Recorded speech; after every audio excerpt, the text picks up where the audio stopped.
ओम शांति। 21 अक्टूबर 2023। आज के मुरली के कुछ मुख्य पॉइंट्स हैं।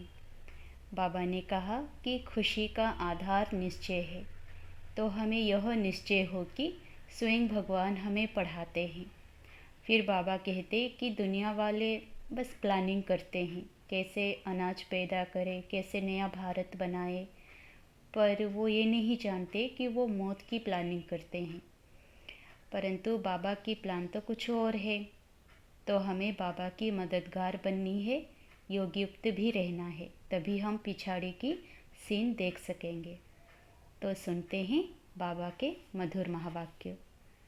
मीठे बच्चे, सदा खुशी में तब रह सकेंगे जब पूरा निश्चय होगा कि हम भगवान उवाच ही सुनते हैं। स्वयं भगवान हमें पढ़ा रहे हैं।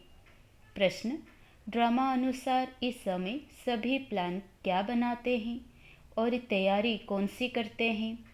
उत्तर: इस समय सभी प्लान बनाते हैं, इतने साल में इतने अनाज पैदा करेंगे, नई दिल्ली नया भारत होगा, लेकिन तैयारियां मौत की करते रहते हैं। सारी दुनिया के गले में मौत का हार पड़ा हुआ है। कहावत है, नर चाहत कुछ और, भय कुछ और की ओर। बाप का प्लान अपना है, मनुष्यों का प्लान अपना है। गीत: किसने अपना बना के मुझको मुस्कुराना सिखा दिया। ओम शांति। निराकार भगवान उवाच, ब्रह्मा तन द्वारा। यह पहली बात तो पक्की कर लेनी चाहिए कि यहाँ कोई मनुष्य नहीं पढ़ाते, निराकार भगवान पढ़ाते हैं।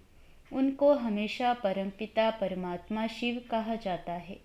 बनारस में शिव का मंदिर भी है ना। पहले पहले आत्मा को यह निश्चय होना चाहिए कि बेहद का बाप हमको पढ़ाते हैं। जब तक यह निश्चय नहीं तो मनुष्य कोई काम का नहीं है, कौड़ी तुल्य है। बाप को जानने से हीरे तुल्य बन जाते हैं। कौड़ी तुल्य भी भारत के मनुष्य बनते हैं, हीरे तुल्य भी भारत के मनुष्य बनते हैं। बाप आकर मनुष्य से देवता बनाते हैं। पहले जब तक यह निश्चय नहीं है कि भगवान पढ़ाते हैं, वह जैसे कि इस कॉलेज में बैठते भी कुछ नहीं समझते हैं। वह खुशी का पारा नहीं चढ़ता। वह है हमारा मोस्ट बिलव्ड बाप, जिसको भक्ति मार्ग में दुख के समय पुकारते थे, हे परमात्मा रहम करो। यह आत्मा कहती है। मनुष्य तो समझते नहीं कि लौकिक बाप होते हुए भी हम कौन से बाप को याद करते हैं। आत्मा मुख द्वारा कहती है, यह हमारा लौकिक बाप है, यह हमारा पारलौकिक बाप है। तुम अब देही अभिमानी बने हो, बाकी मनुष्य हैं देह अभिमानी। उनको आत्मा और परमात्मा का पता ही नहीं है। हम आत्माएं उस परमपिता परमात्मा के बच्चे हैं। यह ज्ञान कोई को भी नहीं है। बाप पहले पहले यह निश्चय कराते हैं। भगवान उवाच, मैं तुमको राजयोग सिखलाता हूँ। तुम देह सहित देह के जो भी संबंध हैं उनको भूल अपने को आत्मा निश्चय कर मुझ बाप को याद करो। कोई मनुष्य व कृष्ण आदि ऐसे कह ना सके, यह है ही झूठी माया, झूठी काया, झूठा सब संसार, एक भी सच्चा नहीं। सचखंड में फिर एक भी झूठा नहीं होता। यह लक्ष्मी नारायण सचखंड के मालिक थे, पूज्य थे। अभी भारतवासी धर्म भ्रष्ट कर्म भ्रष्ट बन पड़े हैं, इसलिए नाम ही है भ्रष्टाचारी भारत। श्रेष्ठाचारी भारत सतयुग में होता है। वहाँ सब सदैव मुस्कुराते हैं, कभी बीमार रोगी नहीं होते। यहाँ भल कहते हैं फलाना स्वर्ग पधारा, परंतु जानते कोई भी नहीं है। इस समय का राज्य भी मृग तृष्णा के समान है। एक हिरण की कहानी है ना। पानी समझ अंदर गया और दलदल में फंस गया। तो इस समय है दोबन का राज्य, जितना श्रृंगारते हैं उतना और ही गिरते जाते हैं। कहते रहते हैं भारत में अनाज बहुत होगा, यह होगा, होता कुछ भी नहीं। इसको कहा जाता है नर चाहत कुछ और की और भई। बाप कहते हैं, यह कोई राज्य नहीं है। राज्य तो उनको कहा जाए जहाँ कोई किंग क्वीन हो। यह तो प्रजा का प्रजा पर राज्य है, इरिलीजियस अनराइटियस राज्य है। भारत में तो आदि सनातन देवी देवताओं का राज्य था। अभी तो कितने धर्म भ्रष्ट कर्म भ्रष्ट बन गए हैं। ऐसा और कोई देश नहीं जो अपने धर्म को नहीं जानते हो। कहा भी जाता है रिलीजन इज माइट। देवताओं का तो सारे विश्व पर राज्य था। अभी तो बिल्कुल ही कंगाल है। कितनी बाहर से मदद ले रहे हैं। उन्हों को है बाहुबल की मदद, तुमको है योग बल की मदद। तुम बच्चे जानते हो मोस्ट बिलव्ड बाप है, जिससे हमको 21 जन्म के लिए सदा सुख का वर्षा मिलता है। वहाँ कभी दुख की रोने आदि की बात ही नहीं, कभी अकाले मृत्यु नहीं होती। ना तो आजकल के मुआफिक इकट्ठे 4-5 बच्चे पैदा करते हैं। एक तरफ देखो खाने के लिए नहीं है, कहते हैं बर्थ कंट्रोल करो, नर चाहत कुछ और। समझते हैं न्यू दिल्ली नया राज्य है, परंतु है कुछ भी नहीं। मौत सबके गले में पड़ा है, मौत की पूरी तैयारी कर रहे हैं। बरोबर 5000 वर्ष पहले मुआफिक यह वही महाभारत लड़ाई है। बाप कहते हैं यह तो कोई राज्य नहीं है, यह मृग तृष्णा मिसल है। द्रौपदी का भी मिसाल है ना। तुम सब द्रौपदियाँ हो। बाप का तुमको फरमान है कि इन विकारों पर जीत पहनो। हम प्रतिज्ञा करते हैं हम सदा पवित्र रह भारत को पवित्र बनाएंगे। यह पुरुष लोग पवित्र रहने नहीं देते। कई गुप्त गोपिकाएं कितना पुकारती हैं कि यह हमको मारते हैं। तुम जानते हो यह काम महाशत्रु तो मनुष्य को आदि मध्य अंत दुख देने वाला है। बाप कहते हैं इस पर तुम्हें जीत पानी है। गीता में भी है भगवान वाच काम महाशत्रु है, परंतु मनुष्य समझते नहीं। बाप कहते हैं पवित्र बनो तब तुम राजाओं का राजा बनेंगे। अब बताओ राजाओं का राजा बनना है या पतित बनना है। यह एक अंतिम जन्म। बाप कहते हैं मेरे खातिर पवित्र बनो। अपवित्र दुनिया का विनाश, पवित्र दुनिया की स्थापना हो जाएगी। आधा कल्प तुमने विष पीते पीते इतना दुख देखा है, तुम एक जन्म यह नहीं छोड़ सकते हो। अब पुरानी दुनिया का विनाश और नई दुनिया की स्थापना हो रही है। इसमें जो पवित्र बनेंगे और बनाएंगे वही ऊंच पद पाएंगे। यह राजयोग है। तुम कहते हो हम ब्रह्मा कुमार कुमारियां हैं, तो बरोबर प्रजापिता ब्रह्मा की संतान भी है। ब्रह्मा शिव का बच्चा है, तुमको वर्षा देने वाला शिव है। यह इनकॉर्पोरियल गॉड फादरली यूनिवर्सिटी है। वो हेवन स्थापन करने वाला वर्षा देने वाला शिव है। वही गॉड फादर ब्लिसफुल नॉलेजफुल बाप बेट पढ़ाते हैं। परंतु जब देही अभिमान निकले तब बुद्धि में बैठे। तकदीर में नहीं है तो फिर धारणा नहीं होती। बरोबर जगत पिता के तुम बच्चे हो। ब्रह्मा कुमार कुमारियाँ राजयोग सीख रहे हैं। तुम्हारा ही यादगार खड़ा है। कितना अच्छा मंदिर है। उनका अर्थ तुम बच्चों के सिवाय कोई भी नहीं जानते। पूजा करते माथा टेकते सब पैसे गवा दिए। अभी बिल्कुल ही कौड़ी तुल्य बन गए हैं। खाने के लिए अन्न नहीं। अब कहते हैं बच्चे कम पैदा करो। यह कोई मनुष्य की ताकत नहीं जो कह सके कि काम महाशत्रु है। यह तो जितना कहेंगे कम पैदा करो उतना ही जास्ती पैदा करेंगे। कोई की ताकत चल नहीं सकती। तुम बच्चों को पहले पहले यह बात समझानी है कि यह गॉड फादरली यूनिवर्सिटी है। भगवान एक है। यह एक ही चक्र है जो फिरता रहता है। यह समझने की बातें हैं। मित्र संबंधियों आदि को भी यह रूहानी यात्रा का राज समझाना है। जिस्मानी यात्रा तो जन्म जन्मांतर की, यह रूहानी यात्रा एक ही बार होती है। सबको वापस जाना है। कोई भी पतित यहाँ रहना नहीं है।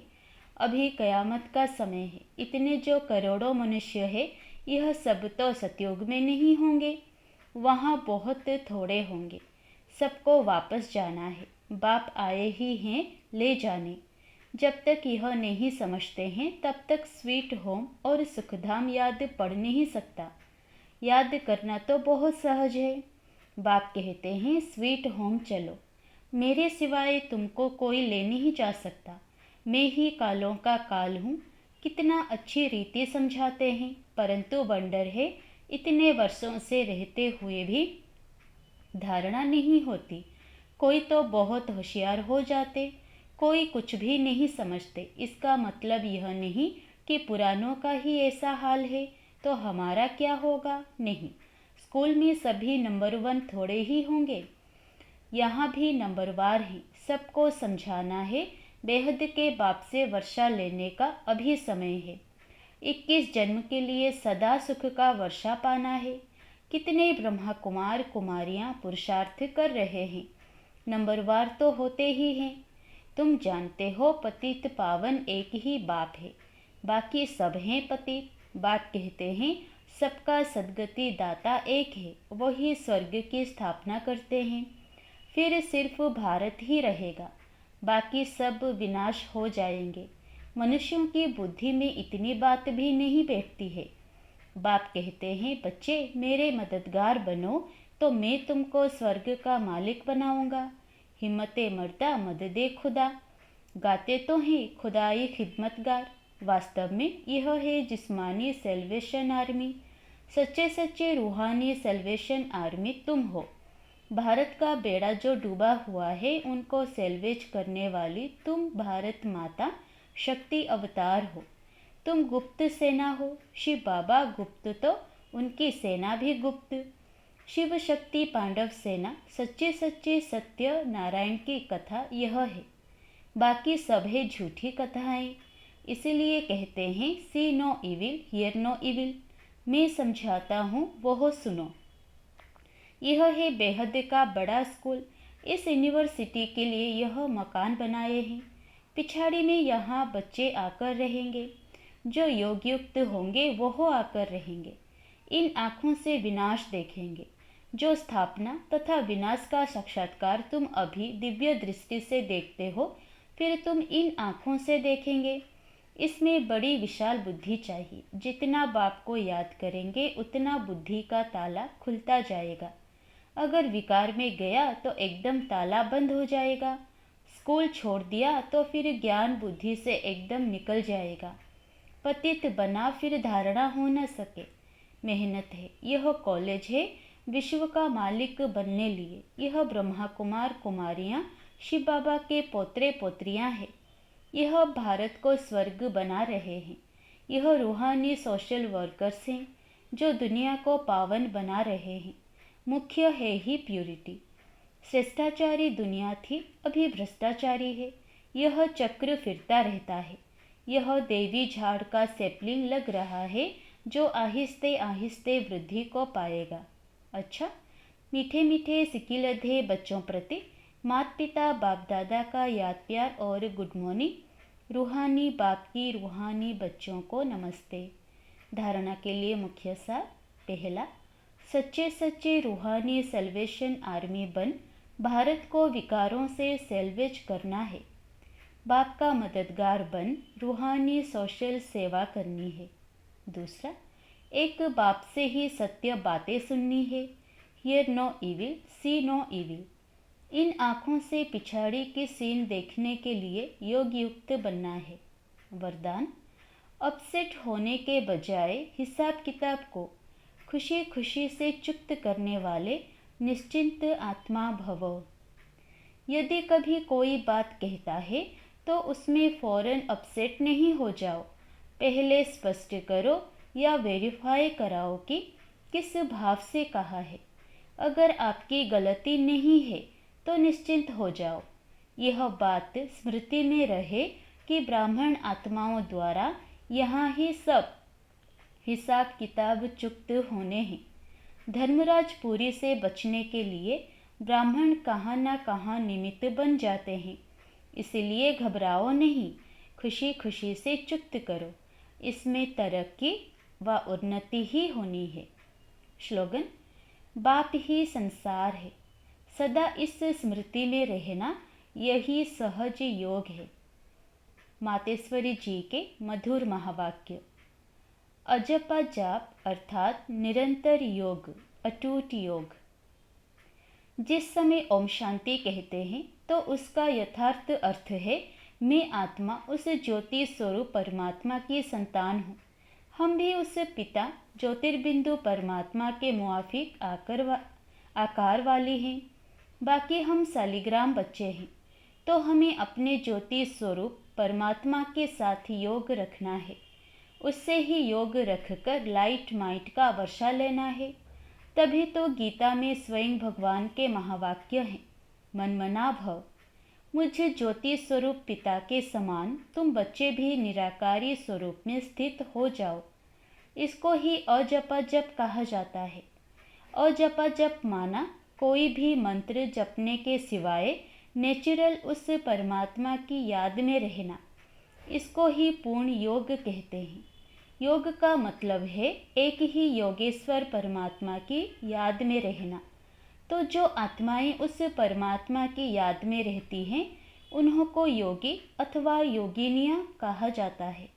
जब उस योग अर्थात याद में निरंतर रहे, तब ही विकर्मों और पापों का बोझ नष्ट हो और आत्माएं पवित्र बने, जिससे फिर भविष्य जन्म में देवताई प्रारब्ध मिले। अब यह चाहिए नॉलेज, तभी योग पूरा लग सकता है। तो अपने को आत्मा समझ परमात्मा की याद में रहना, यह है सच्चा ज्ञान। इस ज्ञान से ही योग लगता है। अच्छा, ओम शांति।